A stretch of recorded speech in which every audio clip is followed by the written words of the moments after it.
Hey guys, welcome to my new blog. তো আমরা গিয়েছিলাম জানুয়ারির 15 তারিখ বদরপুর ঘাটে জংলা কালীবাড়ির যজ্ঞ দেখতে। আর একটা ভিডিও বানিয়ে নিলাম, তোমাদের সঙ্গে শেয়ার করছি। একটু লেট হয়ে গেছে, তার জন্য সবাইকে বলছি যে ভিডিওটি দেখার অনুরোধ রইল। সবাই একটু কষ্ট করে ভিডিওটি দেখবেন, আর যদি ভালো লাগে তাহলে ভিডিওটিতে লাইক কমেন্ট শেয়ার করে দেবেন। তো গাইস, আমরা হাঁটতে হাঁটতে হাঁটতে হাঁটতে যাচ্ছি অনেক দূর, আর লম্বা রাস্তা। এই যে রাস্তা, আর অনেক উঁচুতে এই কালীবাড়িটা, জংলিয়া কালীবাড়ি খুবই জাগ্রত মায়ের মন্দির।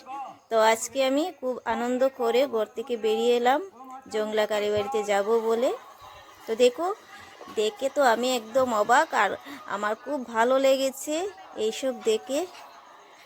প্রচুর মানুষ, আর তার মধ্যে দোকান, মানে অনেক বেশি দোকান দিয়েছে।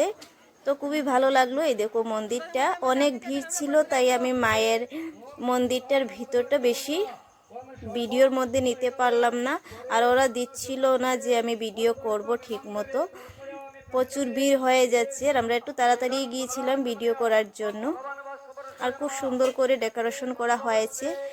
এদিকে লাইটিং রাত্রেবেলা কিন্তু অনেক ভালো লাগবে, কিন্তু আমার দুর্ভাগ্য আমি দিনের বেলা গিয়েছি ভালো করে মন্দিরটা ঘুরে দেখার জন্য, রাত্রেবেলা যাইনি। তো এদিকে চলছে যজ্ঞ, আর অনেক দূর দূর থেকে লোকজন এসেছে। এখানে লেখা আছে বিশ্ব শান্তি যজ্ঞ কুণ্ড। কেউ কিন্তু এই ভিডিওটা মিস করবে না, সবাই দেখতে থাকবেন।